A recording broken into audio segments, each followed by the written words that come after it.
Pour ce qui me concerne, c'est vrai que ce moment un peu miraculeux a eu lieu avec ça, justement, avec cette petite chose apparemment insignifiante.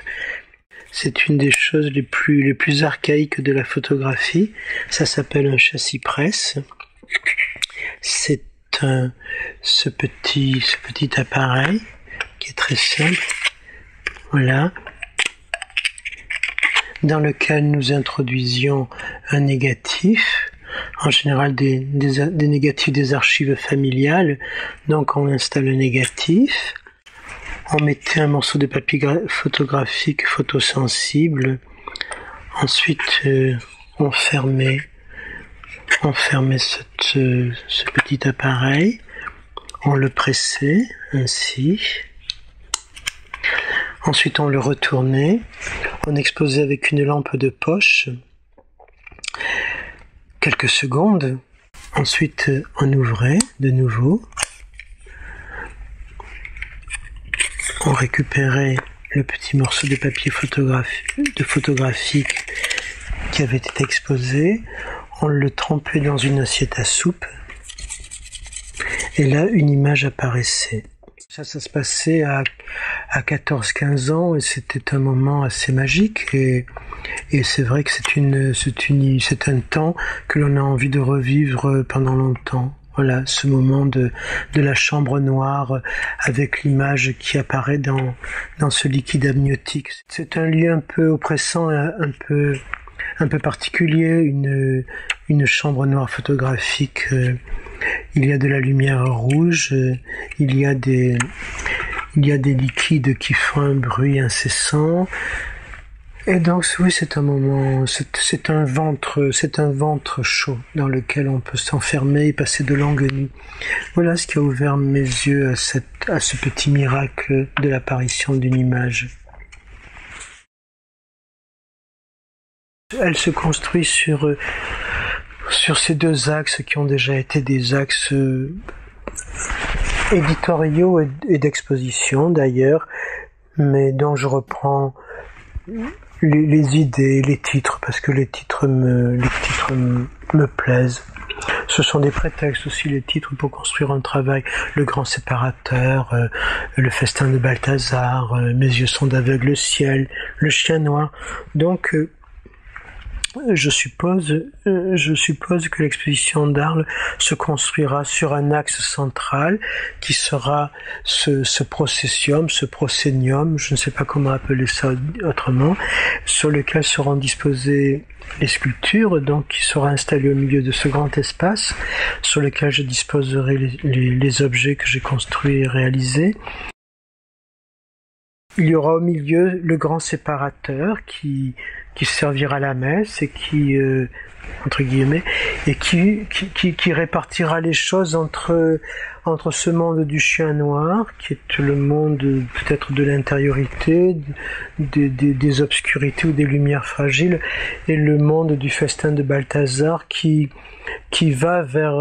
tente d'aller vers l'épiphanie et la lumière, tout en nous rappelant également la fragilité de ces choses-là, puisque au cours de ce festin de Balthazar, la main apparaît écrite sur le mur, la main du Tout-Puissant apparaît écrit MTP Manet Tekel Farest, ce qui veut dire à peu près tout sera pesé, compté, redivisé un jour. Ce balancement du regard entre les choses un peu ténébreuses et la lumière qui nous appelle, et au milieu cet axe central avec un grand retable. Un sentiment de merveilleux un peu, oui. Un sentiment de je ne sais pas ce qui s'est passé, mais voilà, un sentiment un peu confus de merveilleux. Je ne sais pas ce que sera cette exposition, mais il y aura un amoncellement de choses qui peuvent faire susciter aussi une espèce de petit monde assez curieux, qui peut être drôle d'ailleurs.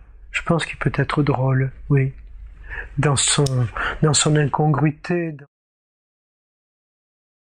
J'ai tenté de faire sur place, dans dans un lieu un peu retiré, de tout simplement de trouver mon travail, de trouver mon sujet, de le chercher.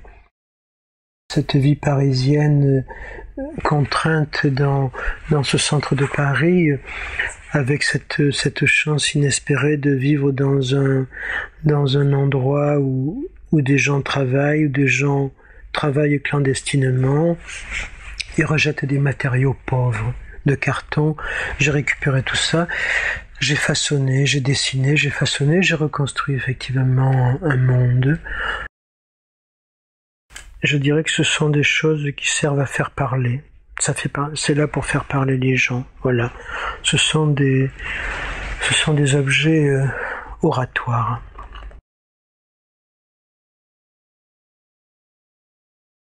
Moi, je ne fais pas récit. Moi, je travaille avec mes mains et avec mes pieds quand je marche. Et je crois que les gens réinventent leur propre récit. On ne voit bien que ce qu'on a déjà vu. Je crois que tous ces signes, toutes ces choses qui font signe, trouvent sûrement une résonance dans une mémoire archaïque que nous portons tous en nous. Je crois que ce sont, dans certains cas, des formes un peu rudimentaires, mais qui font... Est-ce qu'elles font totem et tabou? Je ne sais pas, mais en tout cas, elles peuvent parfois faire sens, je le crois, oui.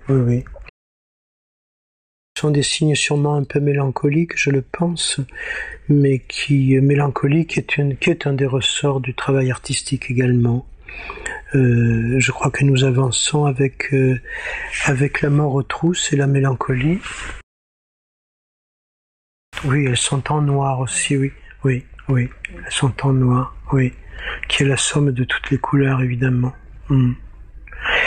Oui, elle est en noir et blanc parce que c'est mon savoir-faire, c'est une économie d'une production de photographie que je peux maîtriser. C'est de la chaudronnerie de carton. Je maltraite le carton, je m'empare de ce matériau pauvre et je lui fais rendre l'âme, rendre gorge, rendre raison de sa rigidité, de sa résistance, car ça résiste, contrairement à d'autres matériaux de sculpture ou de modelage. Le carton est un matériau absolument d'une ingratitude totale, d'une âpreté, d'une précarité sans fin. Donc il faut c'est la main qui trouve, c'est la main qui cherche, la main qui trouve. Vous savez, le projet initial, le projet de ces sommes de dessins, très souvent, une fois de plus, la main aveugle va partir dans une direction inattendue aussi parfois, où le matériau nous renvoie vers d'autres pistes, bien sûr. Oui. C'est une nécessité absolue, en tout cas, ça c'est certain. Il s'agit de répondre à cette injonction de faire et de construire pour survivre. C'est je construis, ich bin, ich baue, disait Goethe, je crois. Je construis. C'est-à-dire que le travail artistique, c'est répondre à cette exigence, cette haute exigence. Des choses ont eu lieu dans notre existence, nous les avons perdues, c'est le sens même de l'existence, et à construire, on tente de reconstruire toujours, de reconstruire et de se reconstruire éventuellement, puisqu'il s'agit d'une perte permanente, voilà. Cette fameuse séparation, oui, et de se séparer constamment, de laisser derrière soi, voir, éviter cette confusion par rapport au sujet, se séparer pour mieux voir, voilà. Je dirais un travail avec une lumière, des lumières un peu fragiles ou incertaines. Sombre, non, parce que sinon on pourrait imaginer que c'est le sujet qui est sombre. Je pense que s'il y a des choses sombres, c'est pas mon travail, mais c'est le monde qui peut être sombre parfois. Mais je dirais des lumières fragiles, incertaines, oui, ça je suis prêt à le croire. Mon travail est aussi essentiellement un travail de la nuit. Dans la nuit qu'on éclaire et qu'on éclaire peu, parce que ici ce n'est pas un studio industriel, ce sont des lumières aussi extrêmement précaires, c'est un équipement très sommaire et j'y tiens.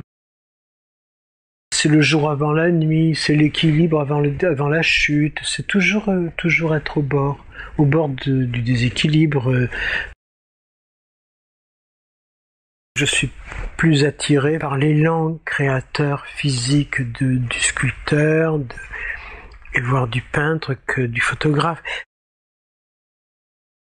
Je crois qu'un travail s'explique aussi par son économie. Voilà, c'est une grande phrase tout ça, mais ça veut dire tout simplement que je travaille dans un tout petit atelier avec un espace photographique qui doit faire à peu près 2,65 m, c'est-à-dire que l'appareil photographique se situe très précisément à ma place et le sujet se situe là à 2,60 m à peu près.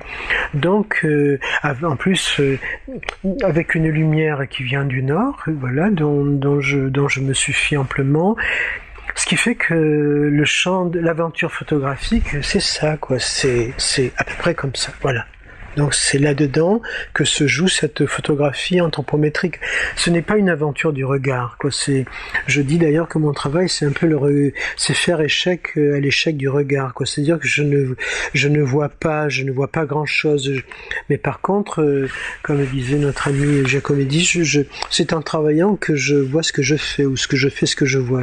Moi, c'est aussi en travaillant, en passant à l'acte que les choses, tout à coup, que les formes apparaissent. Voilà, c'est fouiller dans les ténèbres et après l'acte photographique, il est purement résiduel. C'est une étape minimale qui est une photographie anthropométrique. Voilà, on pose l'appareil, on pose le sujet et on enchaîne. Oui, c'est une aventure photographique à minima. Oui. Oui, je dis faire échec à l'échec du regard, oui. La main aveugle, c'est la main aveugle qui cherche et qui trouve, je crois.